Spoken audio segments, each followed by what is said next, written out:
இங்க ஒரு சின்ன கதை உங்களுக்கு நான் சொல்ல ஆசைப்படுறேன். நானும் இப்ப இந்த தொகுதியில இன்னொருத்தர் நிக்கிறார் இல்லையா, அது மாதிரி நான் சின்ன வயசுலயே சினிமாக்கு வந்தவன் தான். அதனால எல்லா நட்சத்திரங்களையும் எனக்கு தெரியும்.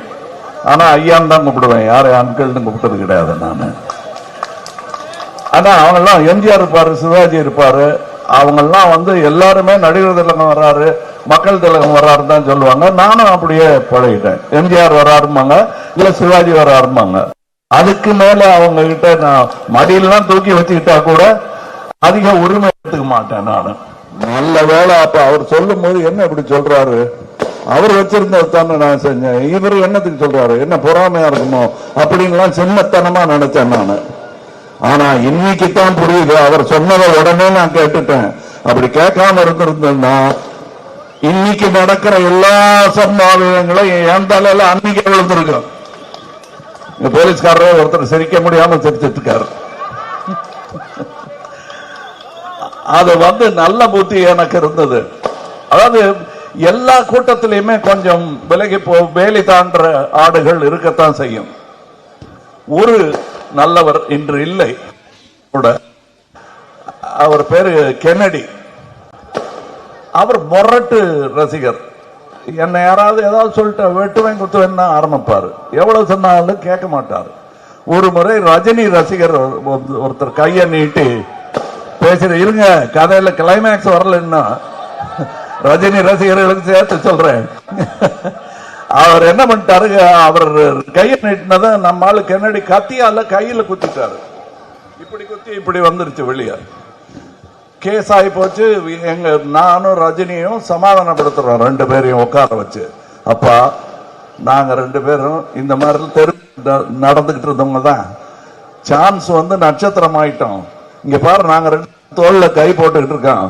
சினிமாங்கிறது வேற, நட்புங்கிறது வேற, இத புரிஞ்சுக்குங்க நீங்க அப்படின்னு சொல்லிட்டு சாரி கேளுன்னு சொன்னேன் நானு.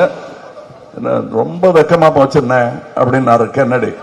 அவர் என்னை விட அவரையும் என்னையும் வச்சுமே அபூர்வ சோதரர்கள் எடுத்திருக்கலாம், அவ்வளவு உயரம் அவரு. அப்ப நான் என்ன பண்ண, எனக்கு ஏதாவது தண்டனை கொடுக்க அப்படின்னு நான் சொன்னேன். சரி, இதுக்கு நேர் எதிர்மாறா மாறணும்னா நீ போலீஸ்ல சேரு, நான் சேர்த்து விடுறேன்.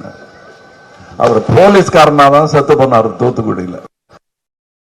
ஆனா தொப்பி போட்டுக்கிட்டு என் ரசிகர்னு வெளியே சொல்லிக்க முடியாது. அதனால அவர் சொல்லல. இந்த கதை என்ன சொல்றேன்னா, ஒரு தலைவனுக்கு அந்த கடமை இருக்கிறது, தொண்டனுக்கு அப்படிப்பட்ட ஒரு தலைவன் கிடைக்க வேண்டியது முக்கியம். சினிமா பளபளப்புல தொண்டர்கள் கிடைச்சிருவாங்க, ரசிகர்கள் கிடைச்சிருவாங்க. அவங்கள டிக்கெட் மாத்திரம் வாங்கிட்டோம்னா அது ஒரு துரோகம் மாதிரியே எனக்கு தோணுச்சு. உங்களுக்கு புரியுதுங்களா? அதனாலதான் சில விஷயங்கள் பார்த்ததும் இவர்களை எல்லாத்தையும் 40 வருடமா அர்ப்பணி மன்றத்தின் தோழராக மாற்றி விட்டேன். 40 வருஷம். அப்ப இந்த மாதிரி வேசமா வேலி மேல ஏறி செவரை தாண்டி குதிச்சவங்க எல்லாம் இன்னைக்கு தலைவர்களா நின்றுட்டு இருக்காங்க, பெரிய மனுஷங்களா நின்றுட்டு இருக்காங்க. அது அப்பவே சொல்லுவேன், விளையாடாதீங்க. நீங்க விசில் அடிச்சாங்க குஞ்சுகள்ங்கிற பேரு மட்டும் தான் வரும். அப்ப அப்படித்தான் சொல்லுவாங்க எங்களை. விசில் அடிச்சாங்க குஞ்சுகளை வச்சுக்கிட்டு இவங்க எல்லாம் என்ன யாரு இவனுங்க எல்லாம் சொல்றது, ரஜினி சாரையும் என்னையும். புரியுதுங்களா? அந்த மரியாதையில இருந்து இன்னைக்கு ரஜினி சார் கமல் சார்னு சொல்றதுக்கு நீங்கெல்லாம் காரணமா இருந்திருக்கீங்க. ஏன்னா இந்த ரவுடி கூட்டத்தின் தலைவனுங்க தானே இவங்க ரெண்டு பேரும் சொல்லியிருப்பாங்க. அப்படி ஆகாம ஒருவர் பார்த்து நாங்கள் சதிக்க கொண்டதுதான் இன்று வரை இன்று KHRK எல்லாம் படம் பண்ற பாருங்க, அது வரை கொண்டு சேர்த்திருக்கு. அதனால எல்லா ரசிகர்களுக்கும் சொல்லிக் கொள்கிறேன், ரசனைங்கிறது தனியா வச்சுக்கோங்க. இது நாடு.